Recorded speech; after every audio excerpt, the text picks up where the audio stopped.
করোনাকালে বাঁচার চেষ্টার সাথে সচল রাখতে হচ্ছে দেশের অর্থনীতি। নেতৃত্বে প্রধানমন্ত্রী অর্থনীতি প্যাকেজ বাস্তবায়নের তাগিদ। করোনায় দেশে একদিনের সর্বোচ্চ ৬৪ জনের প্রাণহানি, আজও শনাক্ত ৩৫০০-এর বেশি। অবশেষে ২১ দিনের জন্য লকডাউনে যাচ্ছে ওয়ারি। মাননীয় স্বাস্থ্যমন্ত্রীকে ওনাকে অন্য কোনো দায়িত্ব দিয়ে আর স্বাস্থ্য মন্ত্রণালয়ের দায়িত্বটা সাবেক মন্ত্রী বেগম মতিয়া চৌধুরীর কাছে হস্তান্তর করার জন্য। এটা মানুষ, আমার এলাকার মানুষ বলছে, মাননীয় স্পিকার। স্বাস্থ্য খাতের দুরবস্থার জন্য সংসদে স্বাস্থ্যমন্ত্রীর তীব্র সমালোচনা, পদত্যাগ দাবি, মন্ত্রণালয়ের অধিদপ্তরের সমন্বয়হীনতার ক্ষোভ। উদ্ধার হলো বুড়িগঙ্গায় ডুবে যাওয়া লঞ্চ মর্নিং বার্ড। মৃতের সংখ্যা বেড়ে ৩৪। এখনও যান চলাচল শুরু হয়নি ক্ষতিগ্রস্ত পোস্তগোলা ব্রিজে। লঞ্চ চালায় বয় বেয়ারারা। নৌপথের অরাজকতার বর্ণনা দিলেন বেঁচে যাওয়ার সুমন। মুন্সিগঞ্জে এখনো চলছে শোকের মাতম। বড় পরিবর্তন ছাড়া ২০২০-২১ অর্থ বছরের বাজেট পাস। লক্ষ্যমাত্রা বাস্তবায়নে থাকবে বড় চ্যালেঞ্জ, কাল থেকে কার্যকর। এবং তিস্তার পানি কমলেও বন্যা পরিস্থিতির আরও অবনতি। পানিবন্দী লাখো মানুষ। করোনাকালে দুর্যোগ বাড়িয়েছে দুর্ভোগ, ত্রাণের দাবি।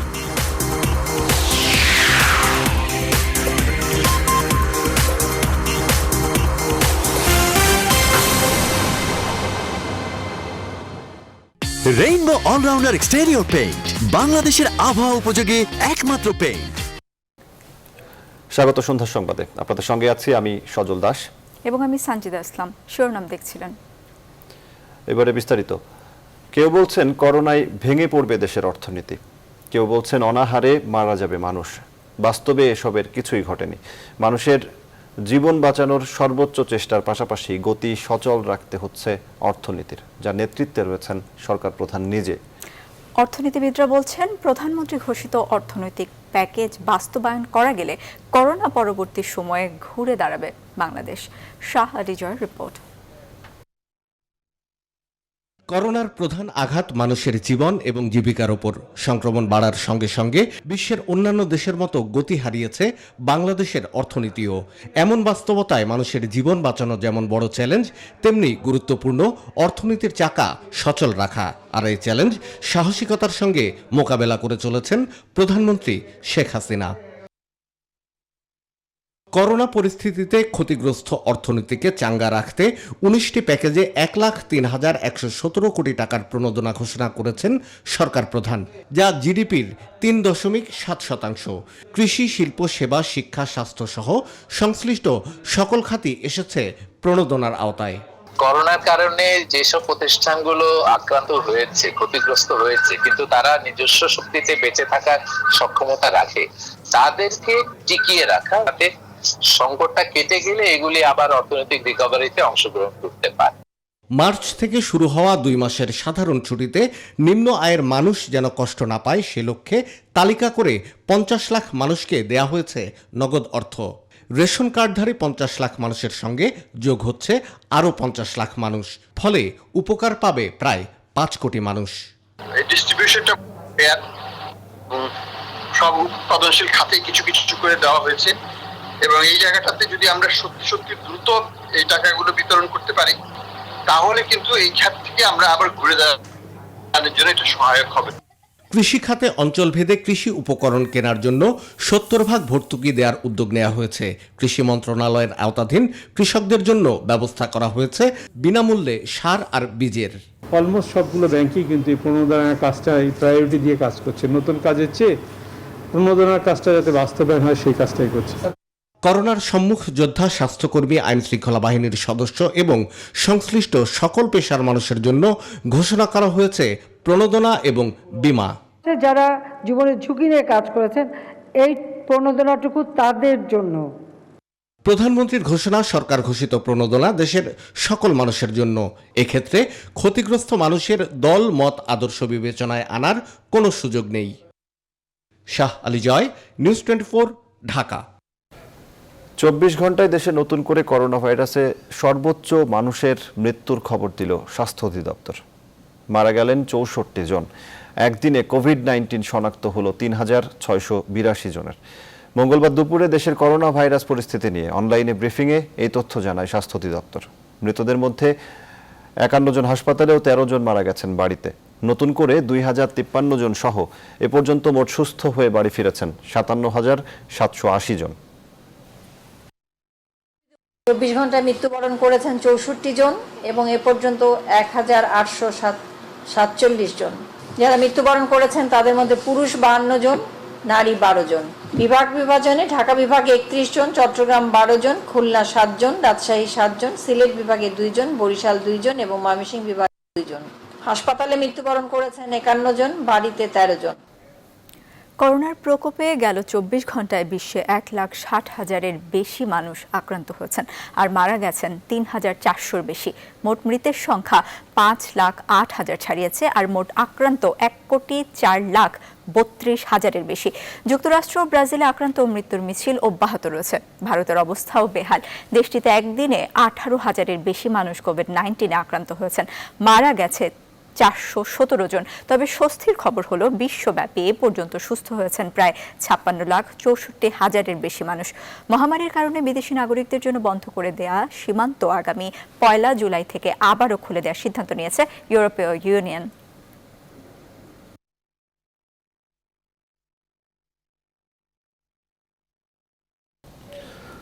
4 জুলাই ভোর 6টা থেকে ঢাকা দক্ষিণ সিটি কর্পোরেশনের ওয়ারি এলাকা লকডাউন হবে। 25 জুলাই পর্যন্ত মোট 21 দিন লকডাউন কার্যকর থাকবে। মঙ্গলবার বিকেলে দক্ষিণ সিটির নগর ভবনে লকডাউন বিষয়ক কেন্দ্রীয় ব্যবস্থাপনা কমিটির দ্বিতীয় সভা শেষে এক ব্রিফিংয়ে এসব তথ্য জানান মেয়র ব্যারিস্টার শেখ ফজলেনুর তাপস। জানান, এখানে সার্বিকভাবে সবকিছুই বন্ধ থাকবে, শুধু ওষুধের দোকান খোলা থাকবে। দৈনন্দিন নিত্য প্রয়োজনীয় পণ্য ই কমার্স অ্যাসোসিয়েশনের সঙ্গে সমন্বয় করে সরবরাহের ব্যবস্থা করা হবে। আগামী 4 জুলাই 20 আষাঢ় থেকে আরম্ভ করে শনিবার 10 শ্রাবণ 25 জুলাই পর্যন্ত 21 দিন আমরা এই লকডাউনটি আমরা বাস্তবায়ন করব। এই সকল প্রেক্ষিতে আমরা দুটি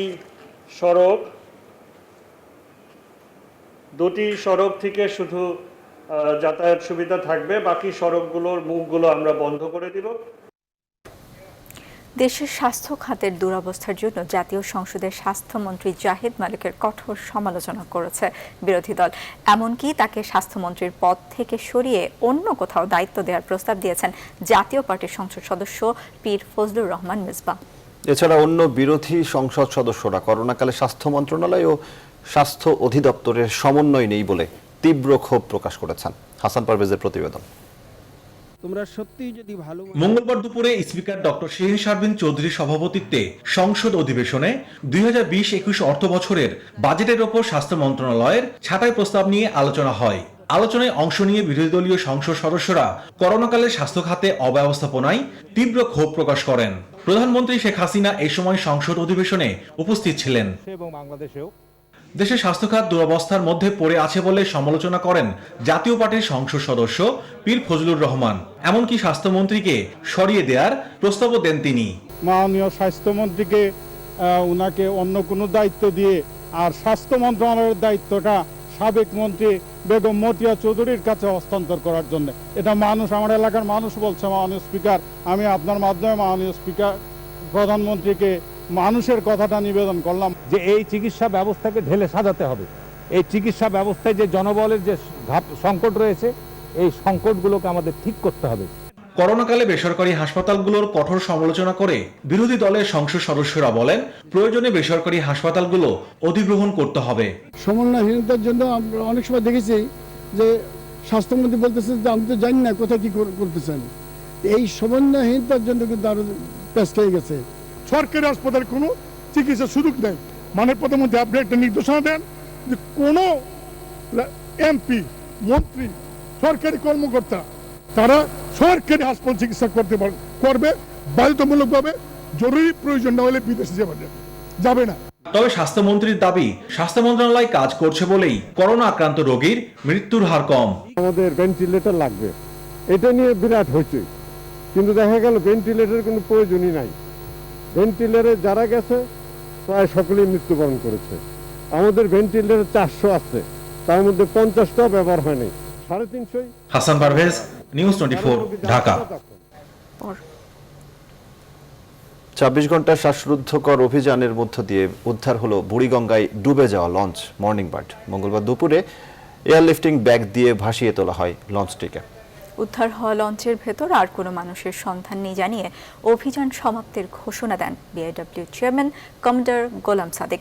এ ঘটনায় ১৩ ঘন্টা পর একজনকে জীবিত উদ্ধার সহ মোট ৩৪ জনের লাশ উদ্ধার করা হয়েছে।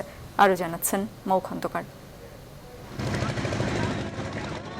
সোমবার সকাল 9:45 বুড়িগঙ্গার ফরাসগঞ্জ ঘাট সিসিটিভিতে ধরা পড়ে অর্ধ শতাধিক যাত্রী নিয়ে মুন্সিগঞ্জের কাঠপট্টি থেকে ছেড়ে আসা মর্নিং বার্ড নামের ছোট লঞ্চটিকে ধাক্কা দেয় সদরঘাট লালপট্টি থেকে ছেড়ে আসা ময়ূর ২ নামের বড় আকারের লঞ্চটি।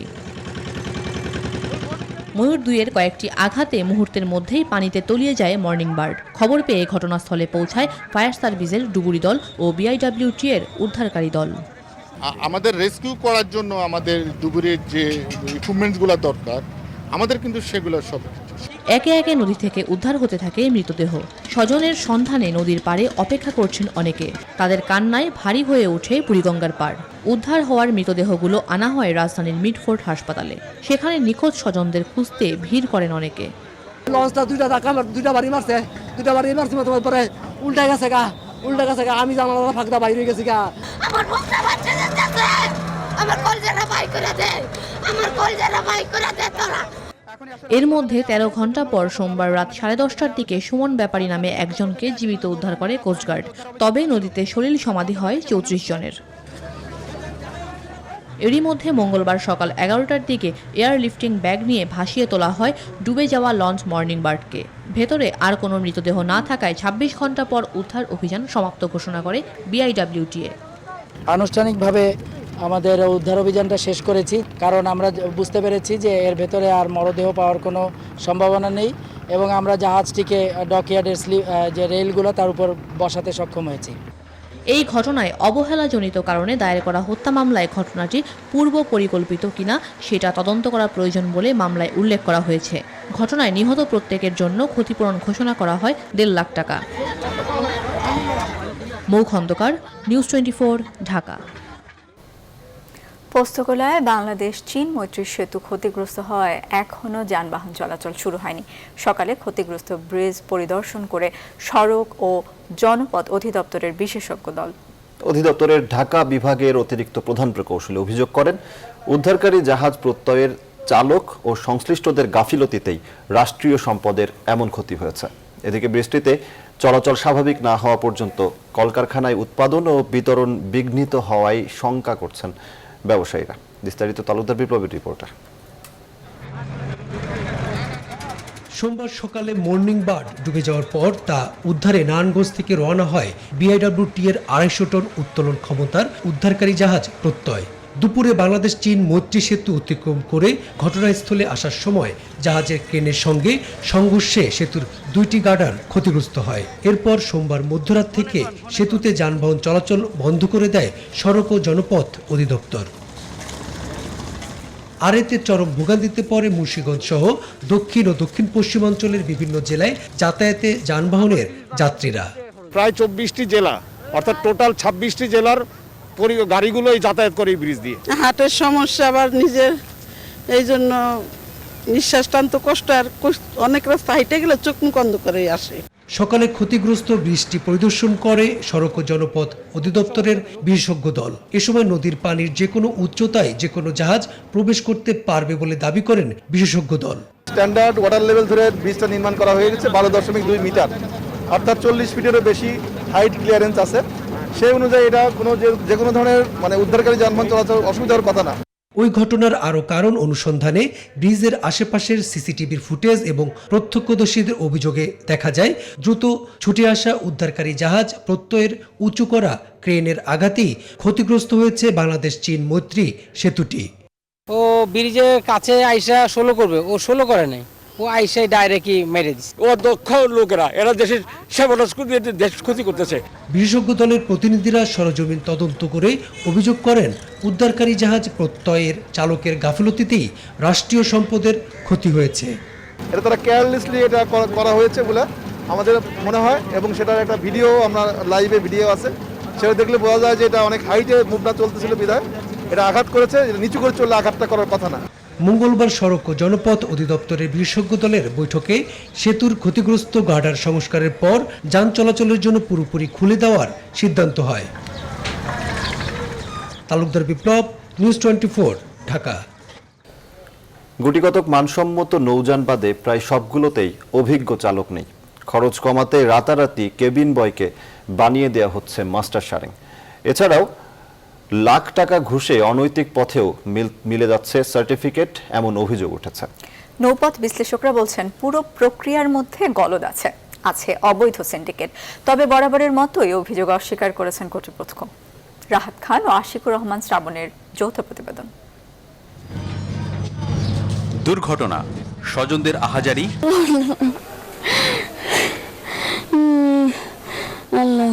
গণমাধ্যমের ছোট বড় শিরোনাম, তদন্ত কমিটি গঠন, এরকম সপ্তাহখানেকের দৌড়ঝাঁপের পরই সব আবার আগের মতন। কিন্তু কয়েক দশক ধরে চলা অনিয়মগুলো এইসব দুর্ঘটনার কারণ। কিভাবে টিকিট কাটার মাস্টার শারিং হয়ে যান তার ব্যাখ্যা শুনুন।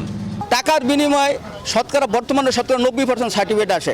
আজকাল সার্টিফিকেট আনতে হলে যা আছে 4 টাকার 1 লক্ষ টাকার একটা বান্ডিল দিবেন। জায়গা জমি যেটু আছে সেটু বেশ করতে হইবে না। নিজেই 2 ঘন্টার টিকিট কেটে আবার নিজেই যা ওই কমান দেয় সুকানিরে। নিয়ম অনুযায়ী নৌযান ছাড়ার আগে ফিটনেস সহ যাবতীয় দেখার দায়িত্বপ্রাপ্ত কর্মকর্তা কর্মচারী আছেন, কিন্তু তার বাস্তবায়নের হার হতাশাজনক। বিডব্লিউটি এর লোকজন পাওয়া যায় না বা আসে না, কিন্তু তদারকি করা উচিত যে ওই লঞ্চে মাস্টার ড্রাইভার আছে কিনা। মাস্টার নেয় না, কারণ হইলে এই কেরানিরা চালায়, এটা দক্ষ মাস্টার রাখতে হলে বেতন বেশি দেওয়া লাগে। যে চালাইতে পারে না হেরাতে যদি একটা জাহাজ দিয়ে দেয় তো জাহাজ দুর্ঘটনা ঘটবেই। নৌপথ বিশ্লেষকরা বলছেন সড়কের মতো নৌপথেও সিন্ডিকেট আছে যাদের হাতে সবাই জিম্মি। নানা প্রক্রিয়ায় অদক্ষ অযোগ্য চালকরা নৌ পরিবহন অধিদপ্তরের কর্মকর্তাদের ম্যানেজ করে সনদ নিয়ে থাকেন এবং পরবর্তীতে তারাই বিভিন্ন জাহাজে চাকরি করেন। এই যে অবৈধ নৌযান, এগুলোকে বৈধতার আওতায় আনতে হবে এবং বৈধতার আওতায় আনলে আপনি দেখবেন যে সেই নৌযানগুলোতে যে ড্রাইভার মাস্টার সেগুলো সেই আপনার ক্লাসের সেটা চলে আসবে। অভিযোগের জবাব দিয়েছেন বিআইডব্লিউটিএ কর্তৃপক্ষ। ঢালাওভাবে সার্টিফিকেট দেওয়া হয়েছে, অদক্ষ প্রশিক্ষিত নয়, এই কথাটা আমি মানতে পারি না। কারণ একজন মাস্টারকে কয়েকটা ধাপে পরীক্ষা দিতে হয়, যাচাই বাছাই করে তার কারিগরি দিক বিশ্লেষণ করেই তাকে সার্টিফিকেট প্রদান করা হয়। আমি আশা করি যে আগামী 2-3 বছরের মধ্যে আপনারা আরো ভালো নৌপরিবহন ব্যবস্থা বা ট্রাফিক ব্যবস্থা দেখতে পাবেন। বিশ্লেষকরা বলছেন দুর্ঘটনার কারণ অনুসন্ধানে কমিটির সুপারিশগুলোর আংশিক বাস্তবায়ন হলেও এতদিনে শৃঙ্খলা ফিরত নৌখাতে। আশিকুর রহমান শ্রাবণ, নিউজ 24, ঢাকা। সন্ধ্যা সংবাদের এই পর্যায়ে বিরতি নিচ্ছে। ফিরছে আরো খবর নিয়ে, সঙ্গেই থাকুন।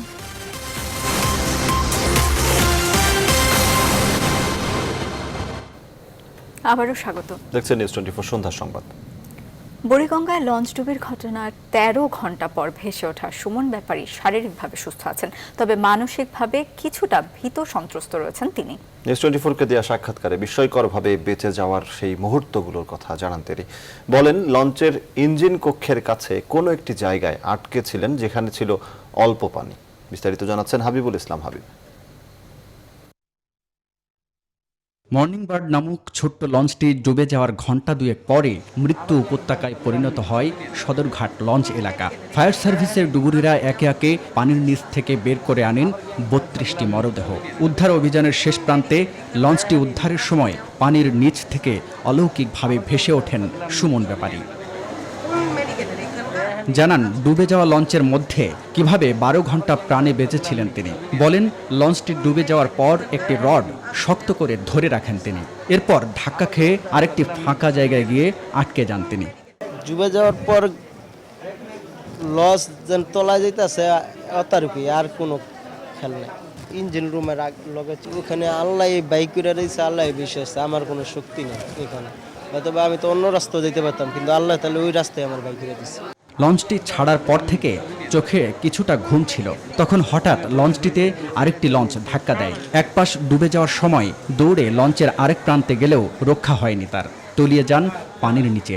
কথা আমাকে ডুবানিরা উঠাইলো, এটার উঠে বললো যে তুমি ইনশাল্লাহ ভালো আছো। আমার নলেজ ছিল না, তো কে ছাত্র আছে কেউ তো আমার নলেজ ছিল।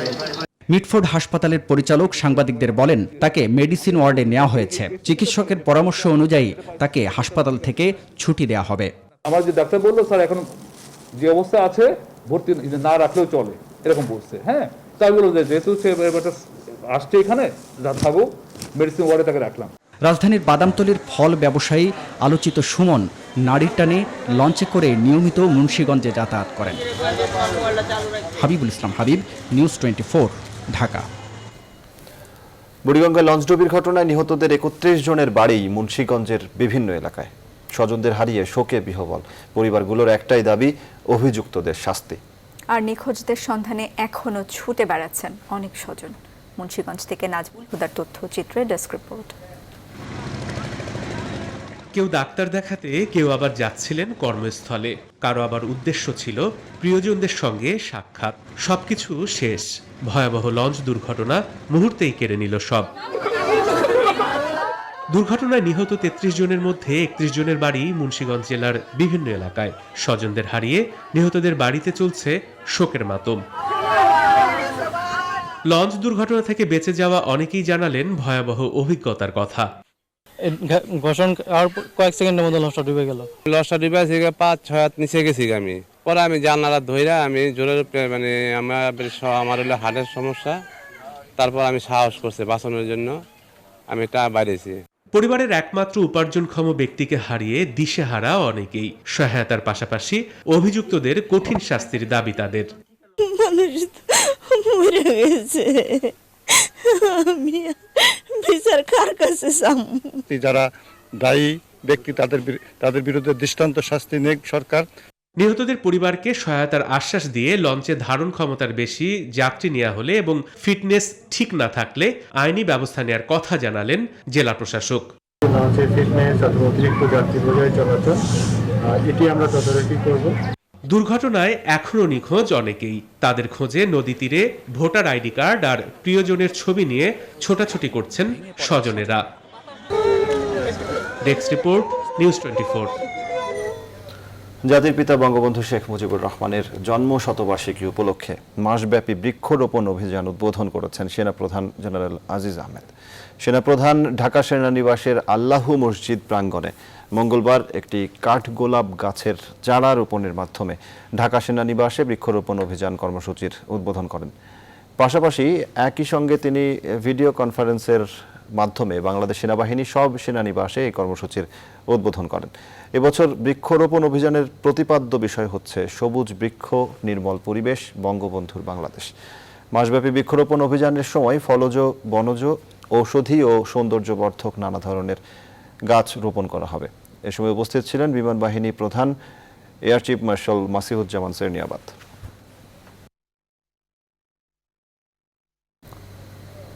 সন্ধ্যার সংবাদে আবারও বিরতি নিচ্ছি, সঙ্গেই থাকুন।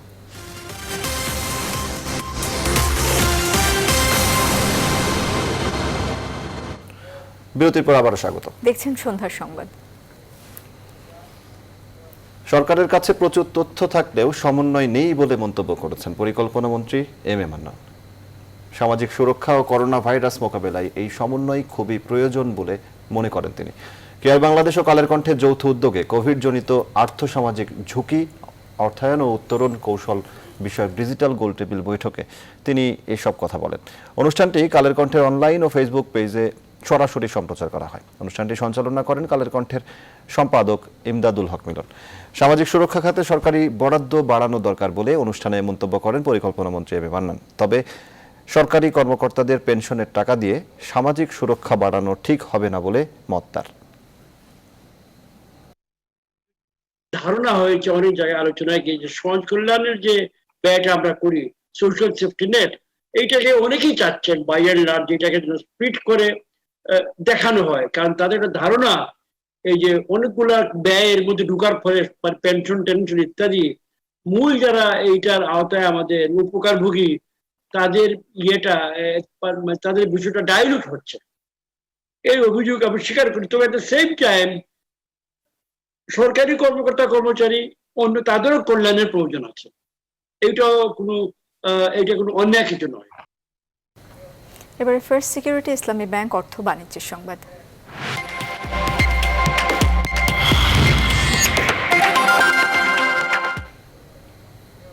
কোনো বড় পরিবর্তন বা কাটছাড় ছাড়াই 5,68,000 কোটি টাকার বাজেট পাশ হলো।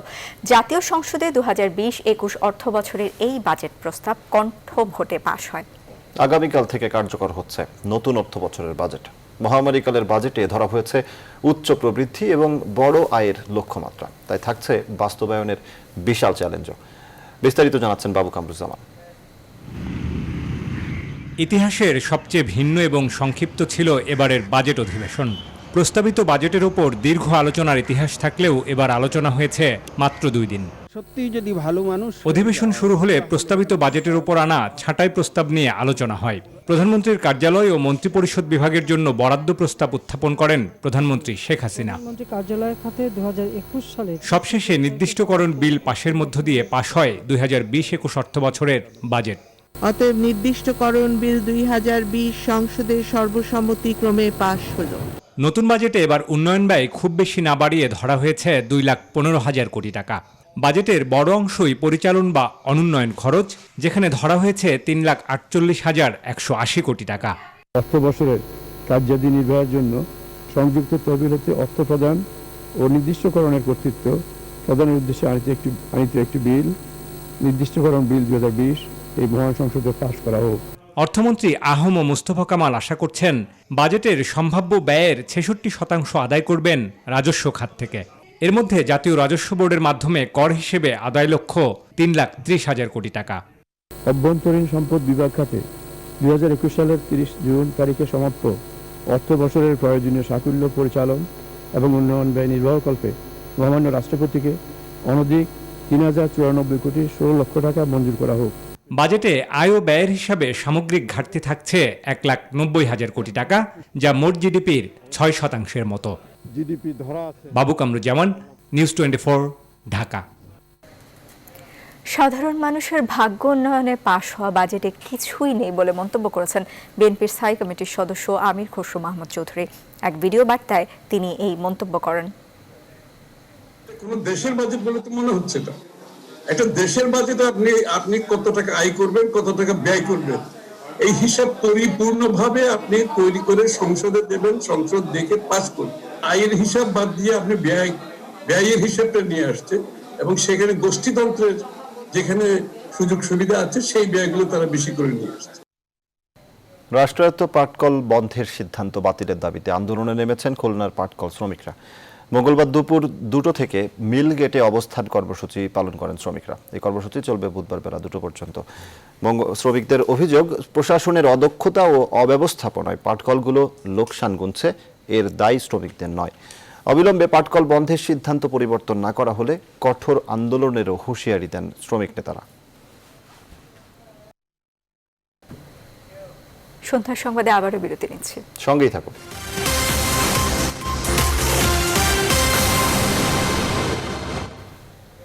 আবারও স্বাগত। দেখছেন নিউজ 24 সন্ধ্যার সংবাদ।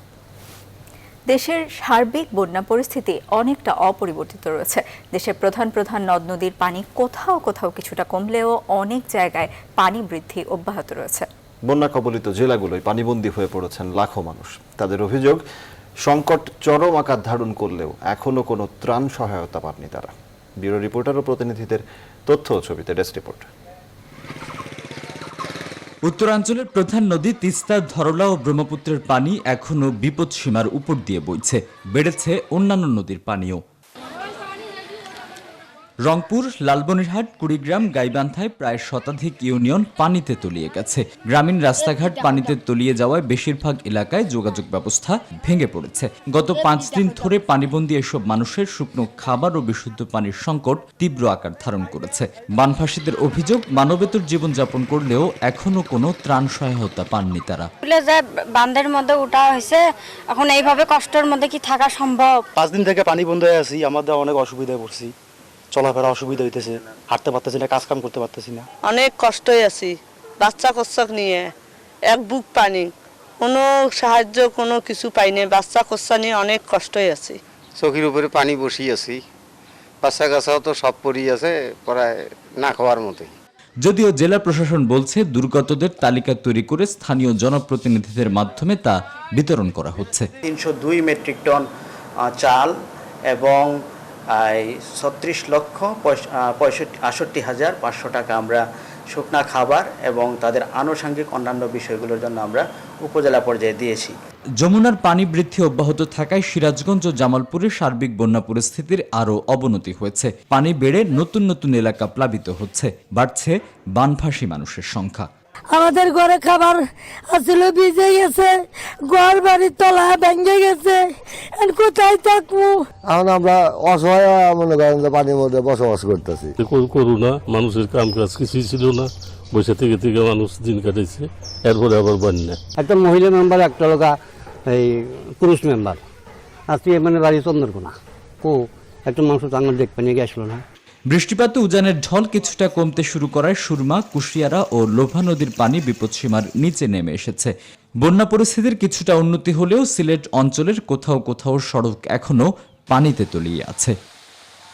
Desk report, news 24। এদিকে ক্রমেই অবনতি হচ্ছে ভারতের আসামের বন্যা পরিস্থিতিও। টানা বৃষ্টিতে বিপর্যস্ত জনজীবন। এখন পর্যন্ত মৃত্যু হয়েছে প্রায় 20 জনের। গৌহাটিতে বিপদসীমার উপরে বইছে ব্রহ্মপুত্র নদীর পানি। শাখা নদীগুলোও বেড়েই চলেছে পানি। জাতীয় পানি কমিশন জানিয়েছে বিপদসীমার প্রায় 20 সেন্টিমিটার উপরে বইছে ব্রহ্মপুত্রের পানি। প্রতিদিনই 1 সেন্টিমিটার করে বাড়ছে পানির স্তর। রাজ্যের 33টি জেলার মধ্যে 23টি জেলায় বন্যা পরিস্থিতি সৃষ্টি হয়েছে। সবথেকে খারাপ অবস্থা ধেমাজি জেলার। এছাড়া লখিমপুর, বিশ্বনাথ, উদলগিরির অবস্থা যথেষ্ট উদ্বেগের।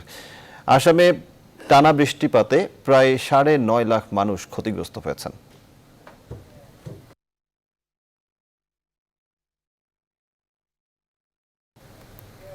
আর এই ছিল সন্ধ্যার সংবাদ আয়োজনে। এতক্ষণ সাথে থাকায় ধন্যবাদ সবাইকে।